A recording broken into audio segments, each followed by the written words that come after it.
High বন্ধুরা, আমি Sudip and welcome to Filmy Tech. এখন আমরা কথা বলবো একটা ওয়েব সিরিজ নিয়ে, যেটার নাম হচ্ছে ফ্রিল্যান্সার। এটার সবগুলো এপিসোড রিলিজ করেছে এবং সেটা দেখার পর আমার কেমন লাগলো এইসব বিষয়ে থাকবে আলোচনা। দেখুন, গল্প এখানে আমরা দেখতে পাচ্ছি একটা বন্ধুত্বের কথা, যারা একসময় পুলিশ ইন্সপেক্টর ছিল, তারা বিভিন্ন কাজ করেছে এবং একজন ইন্সপেক্টরের মেয়ে মিসিং হয়ে যায়। তার বিয়ের পর তার ইনলস যারা থাকে তারা একটা জায়গায় চলে যাচ্ছে, সেখানে ওই যে তাদেরকে যেভাবে ব্রেন ওয়াশ করা হয়, যেভাবে একটা কমিউনিটি তার এগেনস্টে ভায়োলেন্স, এইসব জিনিসের দলদলে তারা ফেসে যাচ্ছে এবং সেখানে ওই জায়গায় গিয়ে মেয়েটাকে কিভাবে আরেকটা বন্ধু উদ্ধার করছে এবং ওই বন্ধুর কাছে এই নিউজটা পৌঁছানোর জন্য আরেক বন্ধু কি স্টেপ নিচ্ছে, এই পুরো জিনিসটাই সিরিজে দেখানো হয়েছে। এর বেশি জানতে হলে তোমাদেরকে এই সিরিজটা দেখতে হবে। সিরিজের ডিউরেশন অনেক বড়, প্রায় ঘন্টার কাছাকাছি। তাও এই সিরিজটা আমার মনে হয় যে টাইমটা আপনারা কনজিউম করবেন বা ইনভেস্ট করবেন, সেটা একদম রাইট জায়গায় ইনভেস্ট করা হবে বলেই মনে করি। তো সিরিজটা আমার কেমন লাগলো আমাকে যদি বলতে হয়, দেখুন এক কথায় সিরিজটা অসামান্য। প্রথমত, সিরিজটার ডেভেলপমেন্ট আপনারা দেখবেন, এপিসোড টু এপিসোড তার ক্লিপ হ্যাঙ্গার দেখবেন।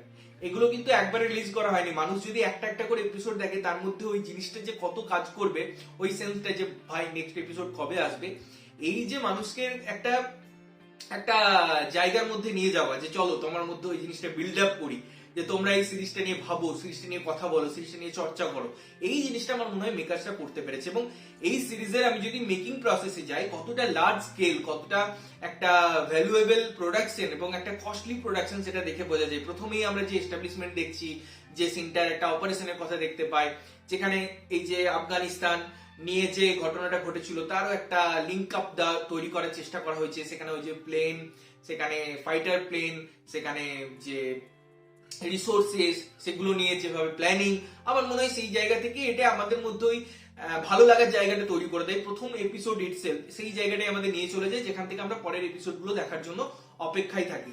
এবারে এই এপিসোডটার মধ্যে যেটা দরকার ছিল, আমাকে অনেকগুলো দিক এস্টাবলিশ করতে হতো এবং এপিসোড টু এপিসোড ওই যে টানাপোড়েন, ফ্যামিলি বা কিভাবে পুরো প্রসেসটা হচ্ছে, লাস্টে যে টুইস্টটা আনা হয়েছে, সেগুলো দরকার ছিল এবং সেগুলো খুব সুন্দরভাবে মেকার্সরা দিয়েছে, যার ফলে সিরিজটা ভালো লাগে।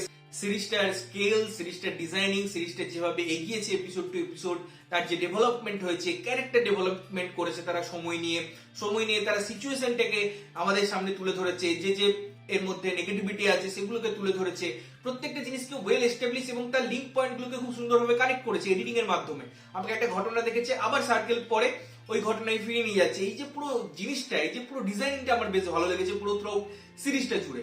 এই সিরিজে একটা টুইস্ট নিয়ে কথা হচ্ছে লাস্টে, যে টুইস্টটা আমার কাছে একটু হলেও প্রেডিক্টেবল ছিল, কারণ এই ধরনের জিনিস হয় অনেক ক্ষেত্রে। তো এই টুইস্টটা আমার মনে হয় চেঞ্জ না করে এভাবে করা গেছে তাদের মতে, বাট ঠিক আছে, আমার জন্য ওয়ার্ক করে। কারণ ওই যে পুরো সিচুয়েশনটা, তার মধ্যে টাইম, তার মধ্যে কিছু একটা টুইস্ট আনা দরকার ছিল লাস্টে, নাহলে একটা ফ্ল্যাট গল্প হয়ে যেত। সেক্ষেত্রে তারা সেই টুইস্টে এনেছে। বাট ওই যে পুরো আবহটা না, যেখানে বন্দুক নিয়ে ঘুরছে, যেখানে মানুষজন ক্রাইম করছে, যেখানে মেয়েদেরকে একটা রানী কালারের শু পরে যাচ্ছে বলে তাকে নিয়ে কথা হচ্ছে, তো এই পুরো জিনিসটা, একটা মেয়ে পালিয়ে যাওয়ার চেষ্টা করেছে বলে তাকে কিভাবে টর্চার করা হচ্ছে, তো টর্চার, ব্রুটালিটি, এই জিনিসগুলোকে খুব সুন্দর করে দেখানো হয়েছে। একটা সম্প্রদায় সবসময় খারাপ হতে পারে না, তাদের মধ্যে কিভাবে মাথায় কিছু জিনিস পুশ করে দেওয়া হয়, তাদের মধ্যে কিভাবে জিনিসগুলোকে ইনফ্লুয়েন্স করা হয়, সেগুলো আমার মনে হয় খুব সুন্দরভাবে বর্ণিত হয়েছে, যেটা অ্যাকচুয়ালি হয়। আমরা একজনকে বিচার অন্যভাবে করতে পারি, অন্যভাবে দেখতে পারি, বাট আলটিমেটলি তার পিছনে কি জিনিসপত্র হচ্ছে, একটা ফ্যামিলি রাতারাতি কি করে চেঞ্জ হয়ে যাচ্ছে, ইনফ্লুয়েন্স হয়ে যাচ্ছে কারুর দ্বারা, এই জিনিসটাকে আমরা মনে হয় দারুণ ভাবে তারা প্রেজেন্ট করেছে একদম প্রপারলি। এর মধ্যে একটু বেশি হয়ে গেলে এটাকে একটা খারাপ জায়গায় নিয়ে চলে যেতে পারতো, একটু কম হলে সেভাবে আমরা কানেক্ট করতে পারতাম না। সুতরাং দ্য ব্যালেন্স, মানে প্রত্যেকটা সিনের মধ্যে অ্যাপ্রোপ্রিয়েট, যেভাবে মেয়েটা রাত্রেবেলা ফোনটা নিয়ে যাচ্ছে, সেটার কিভাবে একদম ওপেনিং হয়েছে, সেটার কিভাবে ক্লোজার হয়েছে, প্রত্যেকটা জিনিস আমার মনে হয় খুব সুন্দর। এবং এখানে একটা মিশনে যাচ্ছে বা ফ্রিল্যান্সার যাচ্ছে, তার কাজ অত ইমোশনাল হলে চলে না। হ্যাঁ, তার ইমোশনাল ব্যাপারটাও আছে তার ফ্যামিলির প্রতি, তার কাছের মানুষের প্রতি, বাট ওই যে তার সামনে এসেছে বলে সে তার সম্বন্ধে কে হয় এটা না ভেবে তাকে প্রোটেক্ট করা, এই জিনিসগুলোকেও আমার মনে হয়েছে খুব সুন্দরভাবে করা হয়েছে, যেটা এই সিরিজের যে মেন ফিলিংটা ছিল, যে মেন ফ্লেভারটা ছিল, সেটা আমার মনে হয় খুব সুন্দরভাবে ইনহ্যান্স করে। এবং আমি পারফরমেন্স নিয়ে অবশ্যই বলবো, প্রত্যেকের পারফরমেন্স আমার অনবদ্য লেগেছে। লিড চরিত্রটা তো দারুণ করেই সে, পাশাপাশি যে মেয়েটাকে নিয়ে যাওয়া হচ্ছে, হাইজ্যাক করা হচ্ছে বা মেয়েটা ওখানে থাকছে, আদার্স যে ক্যারেক্টার গুলো আছে, তার পাশাপাশি যারা ভিলেনের ক্যারেক্টারও করেছে, তারা মনে হয় খুব অ্যাপ্রোপ্রিয়েট, তাদের ওই সেন্সটা খুব সুন্দরভাবে কাজ করেছে, ওই জায়গায় তারা খুব সুন্দরভাবে লোকোমোট হয়েছে সেই পরিস্থিতিতে। এবং সব থেকে বড় কথা, এরা আর্ট ডিজাইনের, এর যদি আমি সেটের কথা বলি, দারুণ, সেক্ষেত্রে তারা দারুণ কাজ করেছে। ওই ইয়েলো স্টোন ওই পুরো জিনিসটাকে দারুণ সুন্দরভাবে ইনহ্যান্স করে, ফাঁকা জায়গায় গাড়ি চলছে, পুরো ওই যে ড্রাই একটা মোমেন্ট, ওই জিনিসগুলো আমাদের বড় পর্দায় একটা এক্সপিরিয়েন্স দেয়, একটা ফিলিং দেয়। তো মিলেমিশে আমার তো সিরিজটা ব্যাপক লেগেছে। তোমাদের কেমন লেগেছে সিরিজটা অবশ্যই কমেন্ট করে জানিও। ততক্ষণের জন্য ভালো থাকবে, সুস্থ থাকবে এবং সবসময় ভালো জিনিস দেখবে।